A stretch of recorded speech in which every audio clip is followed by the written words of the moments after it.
Então, vamos falar então desta riqueza perfeita que vem do céu. Riqueza é algo que encanta as pessoas e as arrasta para longe de Deus. Na mensagem de hoje, veremos os conselhos de Jesus, como investir para termos uma perfeita riqueza.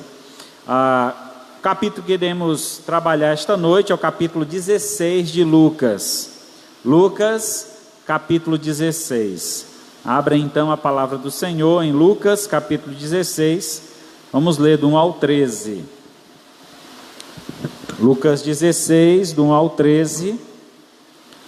Diz assim então a palavra de Deus. Disse Jesus também aos discípulos: havia um homem rico que tinha um administrador, e este lhe foi denunciado como quem estava a defraudar os seus bens. Então, mandando-o chamar, lhe disse: o que é isso que eu ouço ao teu respeito?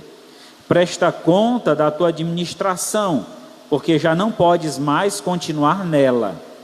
Disse o administrador consigo mesmo: o que farei, pois o meu senhor me tirar a administração? Trabalhar na terra não posso, também de mendigar tenho vergonha. Eu sei então o que farei, para que, quando for demitido da administração, me recebam em suas casas. Tendo chamado cada um os devedores do seu senhor, disse então ao primeiro: quanto deves ao meu patrão? Respondeu ele: 100 cardos de azeite. Então disse: toma a tua conta e assenta-te depressa e escreve 50. Depois perguntou a outro: tu, quanto deves? Respondeu então ele: 100 coros de trigo. Disse-lhe então: toma a tua conta e escreve 80. E elogiou o Senhor, o administrador infiel, porque se houvera atiladamente, porque os filhos do mundo são mais hábeis na sua própria geração do que os filhos da luz. E eu vos recomendo: das riquezas de origem iníqua, fazei amigos, para que quando aquelas vos faltarem, estes amigos vos recebam nos tabernáculos eternos. Quem é fiel no pouco, também é fiel no muito. E quem é injusto no pouco, também é injusto no muito. Se, pois, não vos tornardes fiéis na aplicação das riquezas de origem iníqua, quem vos confiará a verdadeira riqueza? Se não vos tornardes fiéis na aplicação do alheio, quem vos dará o que é vosso?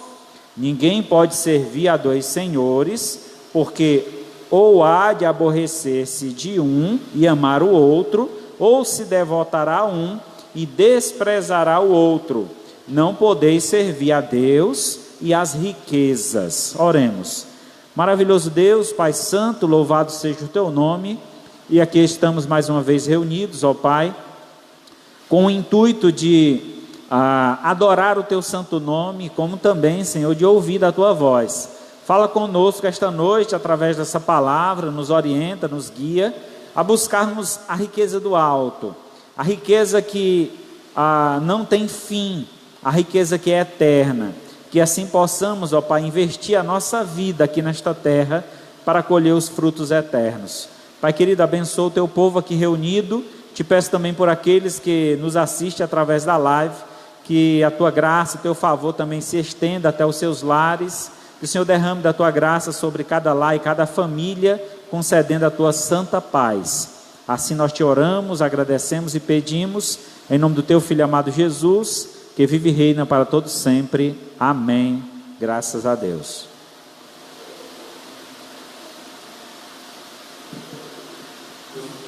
Muito bem. Diz que o tema mais tratado na Escritura é dinheiro, por incrível que pareça. Depois do dinheiro vem a fé. E é interessante como estão paralelos a questão das riquezas e a questão da fé. A nossa fé está atrelada à nossa riqueza. A palavra de Deus diz: onde estiver o teu tesouro, ali estará também o teu coração. Se o nosso coração, irmãos, estiver na busca da perfeita riqueza que vem do Senhor, a riqueza que é eterna, certamente a nossa vida também será eterna. Então, o princípio é esse, que está atrelado a esse princípio, é justamente a fidelidade. Então, alguém que tem fé é alguém que é fiel. Aquele que é fiel no pouco, sobre aquilo que Deus tem dado, também será fiel sobre o muito que Deus concederá. Tanto o pouco quanto o muito é concedido por Deus. Por isso é importante ter fé e ser fiel ao Senhor, para que Ele possa assim prosperar em nossas vidas.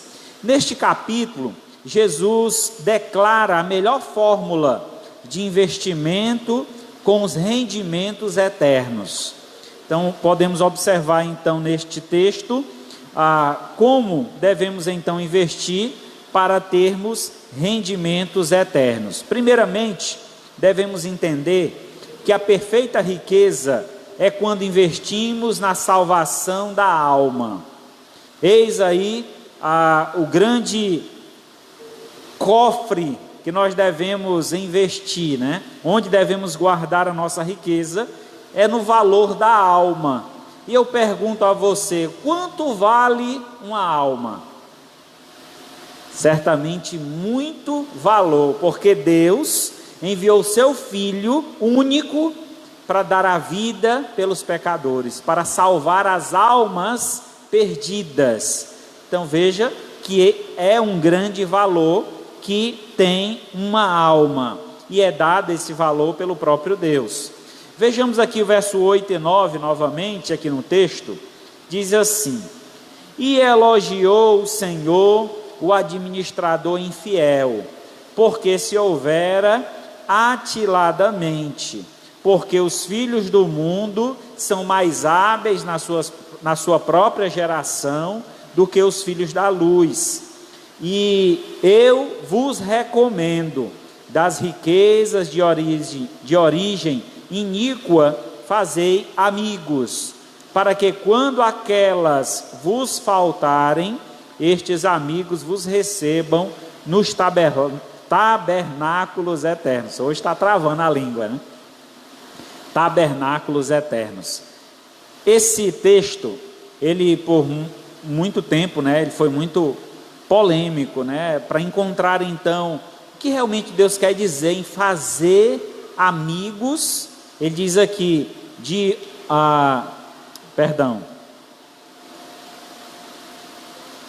eu recomendo que das riquezas de origem iníqua fazei amigos.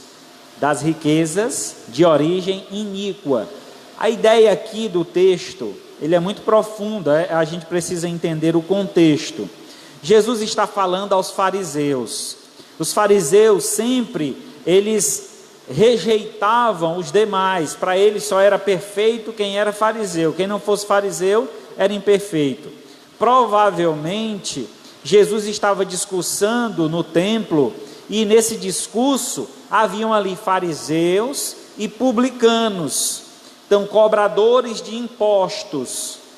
Para os fariseus, os cobradores de impostos não tinham direito ao céu, eles deveriam ser condenados diretamente ao inferno. Para eles não lhes era dado esse direito, porque eles tinham amizade com o império, eles cobravam impostos dos judeus para devolver ao Império Romano, e isso era, aos olhos dos fariseus, uma traição, era alguém que não merecia de forma alguma o direito ao céu. Mas eles eram judeus também, estavam trabalhando para o governo, e era obrigado a fazer aquilo, a cobrança de impostos. Então Jesus, ele usa essa parábola para abrir os olhos aos religiosos justamente para entender da responsabilidade de um administrador, de alguém que é chamado para um trabalho, e aquele trabalho requer aquela cobrança, aquele imposto intitulado ou de direito do governo. Então, sendo assim, Jesus conta a parábola apresentando então um senhor que chega e descobre que o administrador do seu negócio estava desfalcando dinheiro, estava desviando os seus recursos. Então ele convoca este homem e cobra: onde estão os meus recursos? O que você fez? Eu não tenho recebido os meus rendimentos. Então a resposta deste homem pediu que o Senhor esperasse, que ele ia cobrar. E ele chegou então para aqueles que deviam ao seu senhor e disse: quanto é que você está devendo? É 100? Pois me pague 50 para me entregar para o meu senhor agora. E você está devendo quanto? É 150? Pois me dê 80. E aí ele foi lá, recolheu esses valores e devolveu ao seu senhor. E ele ficou de bem com os dois, tanto com os que estavam devendo, quanto com o Senhor. Então, Jesus elogia aqui a atitude do administrador infiel, não a sua infidelidade, mas a sabedoria, a forma astuta que ele usou para retomar o que era do seu Senhor. Então, para o Senhor estava perdido, ele não sabia nem quem é que devia a ele, mas ali ele foi, cobrou, recebeu e devolveu ao seu Senhor. E ali o Senhor elogiou a atitude do servo, não por ele ser infiel, mas pela astúcia que ele teve em poder restituir e ficar de bem com ambas as partes. Aqui, o conselho que Jesus nos dá com relação à salvação de almas. Nós precisamos, irmãos, ter amizades lá fora, e estas amizades é com o intuito de salvar a alma destes homens e mulheres, destas pessoas que conhecemos lá fora no mundo. Então, muitas vezes o crente se fecha em uma bolha, onde ele não tem contato com ninguém de fora. Eu sou um crente fiel, eu sou um homem de Deus, eu sou uma mulher de Deus, eu preciso estar aqui preservando o que Deus me deu. Muito bem. Vocês lembram daquela parábola que Deus deu os talentos, né? 5 para um, 3 para outro e 1 para outro. Aquele que recebeu só um talento, o que foi que ele fez? Escondeu. E quando o Senhor veio e foi cobrar: cadê o que foi que você fez com o talento que eu te dei? A resposta dele: Senhor, eu te conheço, eu sei que o Senhor é um homem rígido, que o Senhor cobra, então por esse motivo eu guardei o talento, está aqui, o talento que o Senhor me deu está aqui. Só que não deveria ter guardado o talento é para ser multiplicado. Lá ele usa a figura dos banqueiros. Por que você não entregou esse talento aos banqueiros para que se multiplicasse? A ideia é que quando recebemos a salvação de Deus, essa salvação não deve ser restrita somente a nós, mas ela deve ser distribuída. Devemos fazer amizades para que esta salvação alcance outras pessoas. Isso é importante dentro da nossa vida cristã, da carreira cristã. Deus nos salvou com o propósito de salvar outras pessoas. Nós somos instrumentos de Deus. Na verdade, nós não salvamos ninguém, mas nós guiamos as pessoas ao caminho da salvação. Quem é que salva? Jesus. Ele é o único Salvador. Então nós precisamos apresentar Jesus às pessoas. Então o texto aqui, ele é bem claro nesse elogio que o Senhor faz ao administrador, da astúcia que ele tinha para poder arrecadar recursos. Então nós temos uma riqueza nesse mundo. A riqueza desse mundo são as almas perdidas, que nós devemos então investir tempo, investir recurso, investir a nossa vida para alcançar as almas perdidas, para então investir no reino celestial. Então assim a nossa vida prosperará, se fizermos esse investimento. Em Mateus 16, 26, Mateus 16, 26, diz assim a palavra de Deus: pois que aproveitará o homem se ganhar o mundo inteiro e perder a sua alma? Ou o que dará o homem em troca da sua alma. Lá no versículo 14 a 17, Jesus, como eu estava falando, ele estava nesse momento discursando aos religiosos, e ele reprova os fariseus. Veja o motivo por qual ele reprova os fariseus. Os fariseus, que eram avarentos, ouviam tudo isso e ridicularizavam. Mas Jesus lhe disse: vós sois o que vós justificais, e vós mesmos diante dos homens, mas Deus conhece o vosso coração, pois aquilo que é levado entre os homens é abominação diante de Deus. A lei e os profetas vigoraram até João. Desde esse tempo vem sendo anunciado o evangelho do reino de Deus, e todo homem se esforça por entrar nele, e é mais fácil passar o céu e a terra do que cair um tio sequer da lei. Em outras palavras, Jesus está dizendo: vocês são tão cuidadosos da lei e não têm observado o quanto a lei nos guia, o quanto a lei nos apresenta a importância das almas, a importância da vida eterna, a importância que Deus deu às coisas celestiais, e que nós devemos investir nisso. Investindo em uma alma perdida, estamos investindo no reino celestial. Não é tempo perdido, não é recurso perdido. Às vezes a gente diz: perdi o meu tempo, saí para evangelizar, entreguei vários folhetos e ninguém veio à igreja. Mas saiba que aquele folheto, a palavra nele inserida, ela atingiu o coração de alguém. Por incrível que pareça, nós fazíamos, quando estávamos no seminário, fazíamos um trabalho de evangelização na Romaria, lá de Juazeiro do Norte. Aquele multidão de pessoas, e a gente saía lá entregando folheto, e evangelizando, e conversando, e ensinando a verdade às pessoas.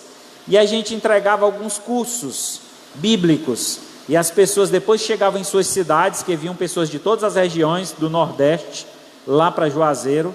Eles escreviam para o seminário, agradecendo, falaram que estavam estudando, queriam dar continuidade àquele estudo. Então, a palavra fez efeito. A priori, a gente olhava assim: rapaz, como é que pode? Ninguém se converte. Mas o tempo é de Deus, a conversão é do Senhor.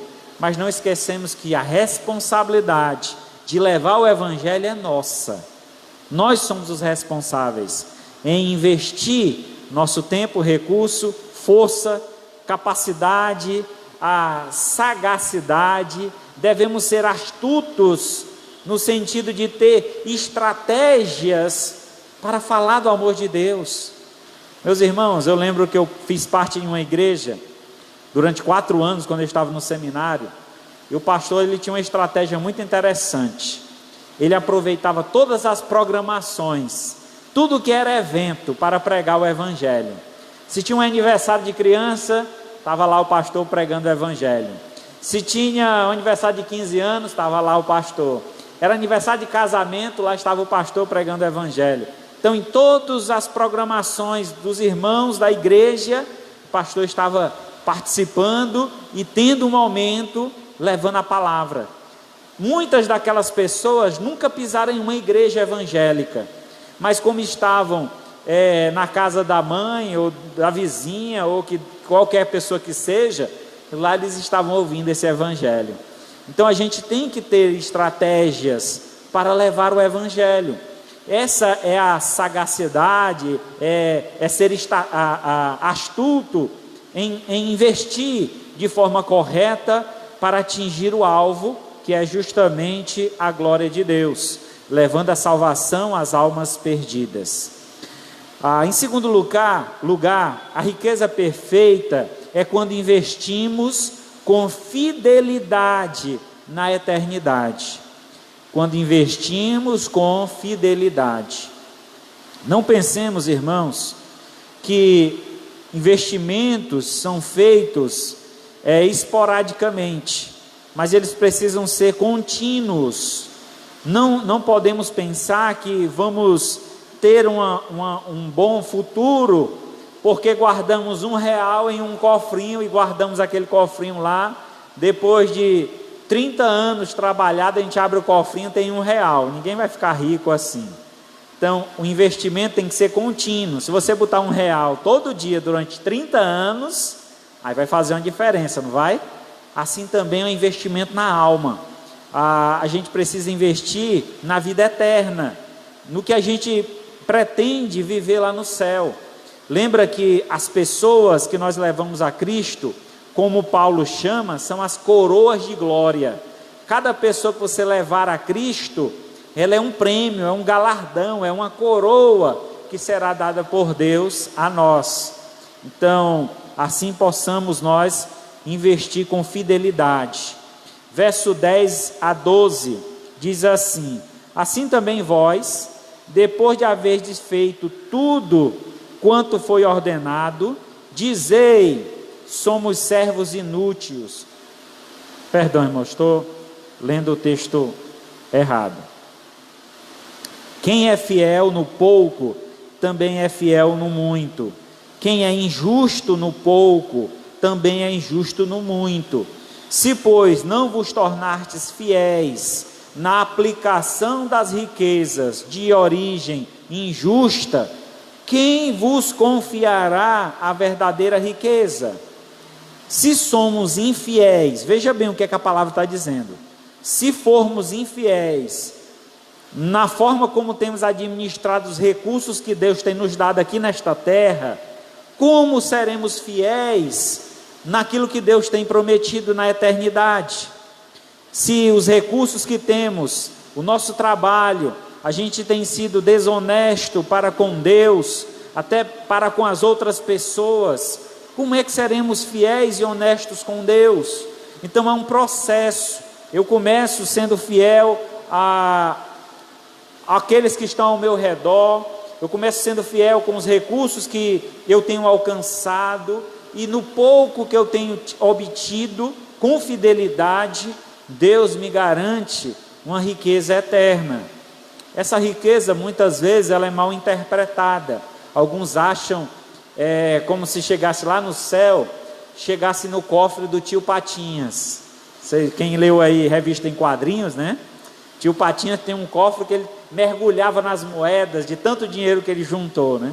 Então, pessoas acham que chegando lá no céu vai ter assim, uma montanha de dinheiro, o dinheiro não vai ter valor lá. Os valores eternos são em vidas, as vidas que nós temos conduzido a Deus. Esses são os valores eternos. Então, a perfeita riqueza é quando investimos com fidelidade, justamente na eternidade, no que está reservado para nós. É necessário haver esse investimento, é necessário um esforço para que esses investimentos sejam feitos com fidelidade. É interessante porque nesse capítulo, Lucas insere um texto que, se a gente observar, está fora de contexto, aparentemente.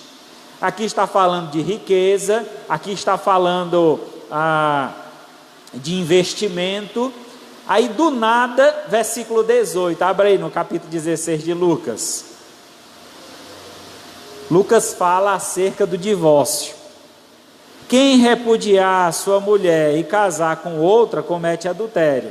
Aquele que casar com a mulher repudiada pelo marido, também comete adultério. O que é que tem a ver adultério com o enredo aqui do texto? Então, tanto o texto anterior quanto o posterior, ele vai falar de riqueza. Logo em seguida ele fala do rico e o mendigo, aquela parábola do rico e o mendigo. O que é que tem a ver esse texto com o contexto? Vamos lá, ele está falando de divórcio, de separação. Quando houve uma separação, Jesus foi arguido com relação ao casamento. É lícito ao homem deixar a mulher por qualquer motivo? Jesus disse que não se deve deixar a mulher por qualquer motivo. O que foi que Deus falou lá no princípio? Deixará o homem pai e mãe, unir-se à sua mulher e tornarão os dois uma só carne. E o que Deus uniu, não separe o homem. Aí ele então fala sobre Moisés. No tempo de Moisés foi dado a liberdade, né? Deus deu a Moisés o direito de dar carta de divórcio. E questionam Jesus a respeito disso. E aí Jesus diz: sabe por quê? Por causa da dureza do coração de vocês. E a dureza do coração nada mais é do que a infidelidade de vocês. Vocês não foram fiéis a Deus, não obedeceram às ordens de Deus, fizeram casamentos mistos, casamentos nos quais Deus não aprova. E aí por isso, por conta da infidelidade, foi que Deus permitiu dar carta de divórcio. Mas isso é uma exceção e não uma regra. Então o texto aqui está dentro desse contexto de infidelidade. Então o verso 18, ele aponta justamente para que aquele que faz um investimento, lembra que o investimento é a longo prazo. Ninguém faz um investimento para retirar no outro dia. Quem trabalha aí com essa ideia de investir dinheiro, né, na bolsa de valores, em outras coisas, é um investimento a longo prazo. Ele coloca o dinheiro lá e espera ali 6 meses, 1 ano, para poder retirar o dinheiro ali, algum lucro que teve sobre aquele investimento. Então o dinheiro é aplicado, investido, e depois de um certo tempo é que se tem o retorno. O casamento nada mais é do que um investimento na vida. Você decide casar com alguém, e se essa decisão foi bem abalizada, bem pensada, é um bom investimento. A Bíblia diz: aquele que acha uma boa mulher, achou uma pedra preciosa, né? Aquele que encontra uma boa esposa, ele encontrou a riqueza da vida, porque aquela pessoa vai auxiliá-lo, ajudá-lo, para ele crescer nesta vida. Mas quem fez um investimento mal, em um mau casamento, vai sofrer as consequências disso. Então veja que a fidelidade a Deus, primeiramente, em obedecer a palavra, a orientação que Ele dá sobre o casamento, e a fidelidade do relacionamento a dois. Então, sendo fiéis, temos tudo para ter uma boa vida, um bom relacionamento, a multiplicar os nossos bens. Essa é a verdade. Então aqui, a nossa fidelidade para com o nosso Deus, para com as pessoas, nos ajudará a arrecadar mais recursos para a glória celeste. Recursos esses, mais uma vez afirmo, que é em vida. Mateus 25, 21. Abra sua Bíblia em Mateus 25, 21.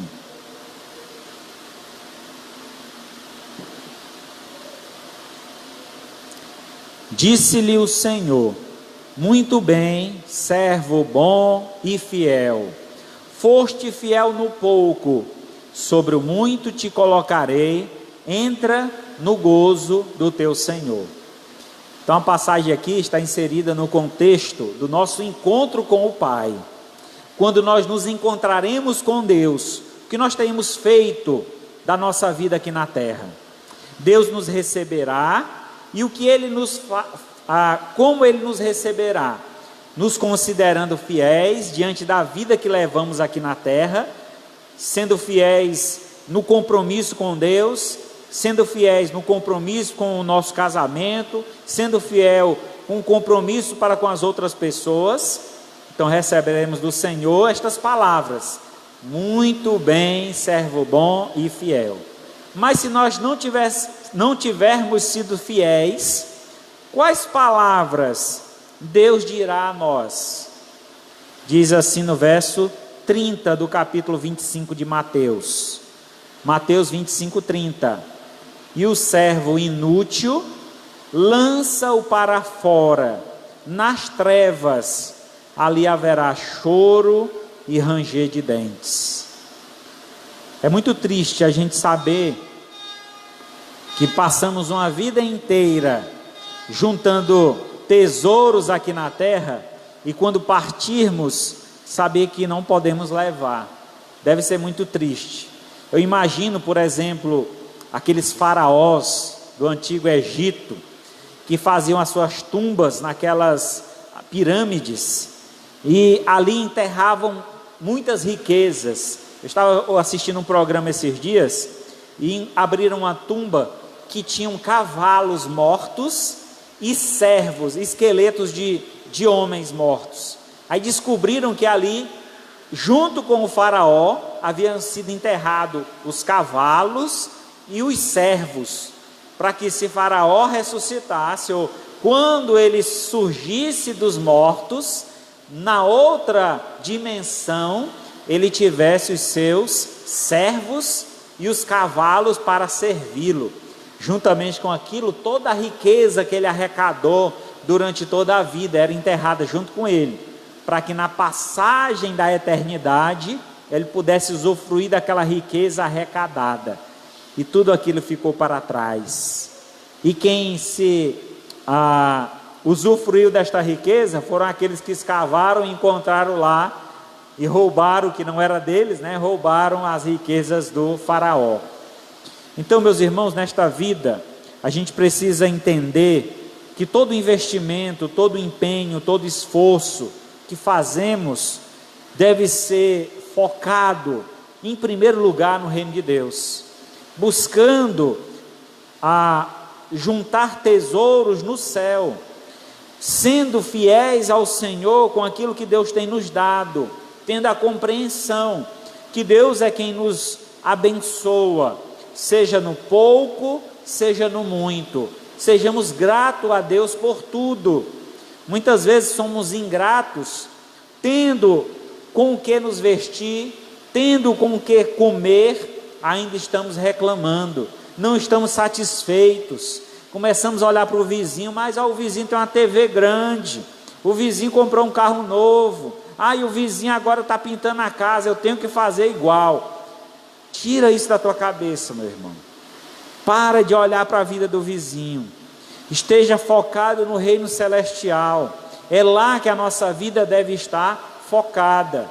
E fazendo com que aquilo que Deus tem nos dado, sejamos fiéis, obedientes, íntegros, retos, tementes a Deus. Assim, certamente, ajuntaremos um tesouro celestial.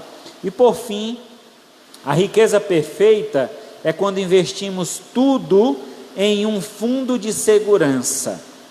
Dizem os investidores aqui deste mundo que nunca se deve investir tudo que tem em um só empreendimento.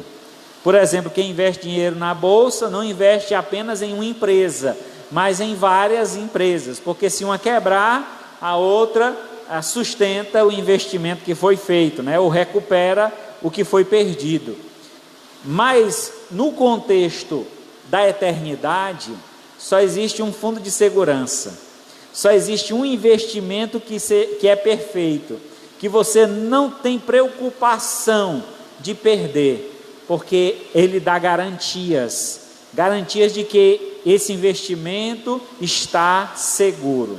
Versículo 13 do capítulo 16.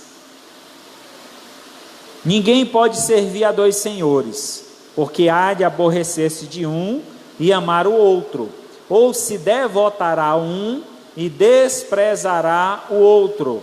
Não podeis servir a Deus e às riquezas. Muito bem, quem é o fundo de investimento aí seguro? Deus é o nosso fundo de investimento seguro. Não tenha medo de investir no reino de Deus, porque o lucro é garantido. Diz a Escritura que todo o trabalho que nós fazemos para o Senhor será recompensado. Deus, Ele é justo. Quando somos fiéis ao Senhor, somos honestos no nosso trabalho, Deus prospera em nossa vida. Não tenha dúvida disso. Deus é fiel. O capítulo 16 ainda, a partir do versículo 19, nós encontramos então a parábola do rico e do mendigo. Então uma parábola também bastante conhecida, o rico e o Lázaro, né?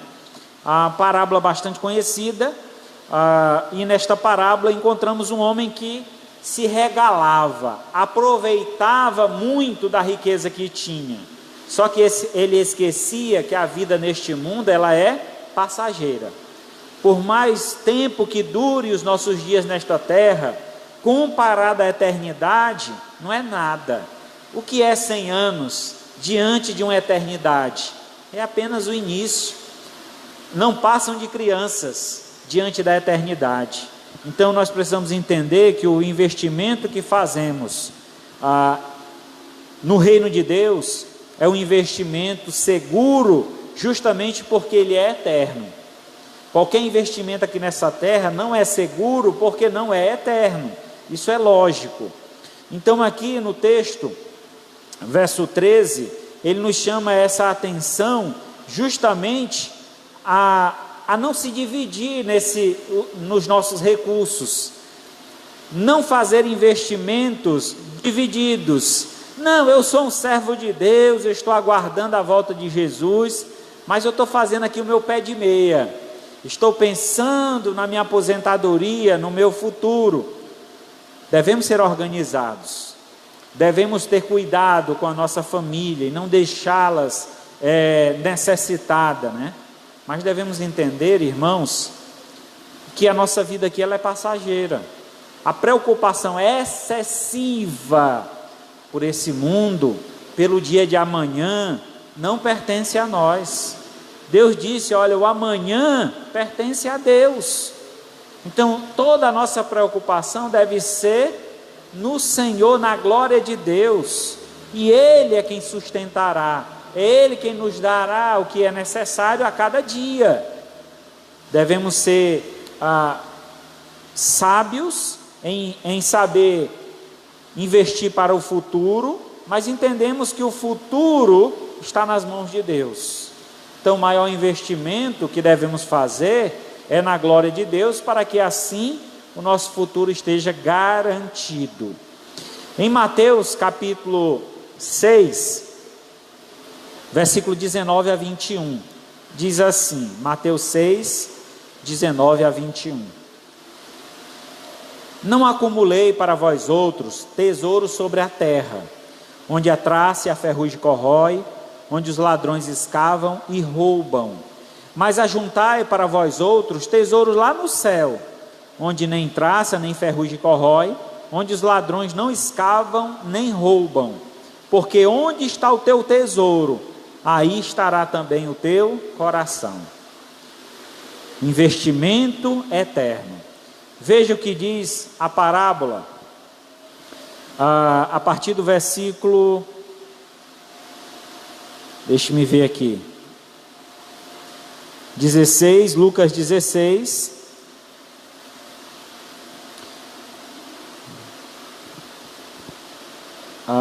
a partir do verso 24. Então clamando, isso o homem rico clamando ao pai Abraão, uma representação aqui de Deus. Pai Abraão, tem misericórdia de mim e manda Lázaro que molhe em água a ponta do dedo e refresque a língua, porque estou atormentado em chamas.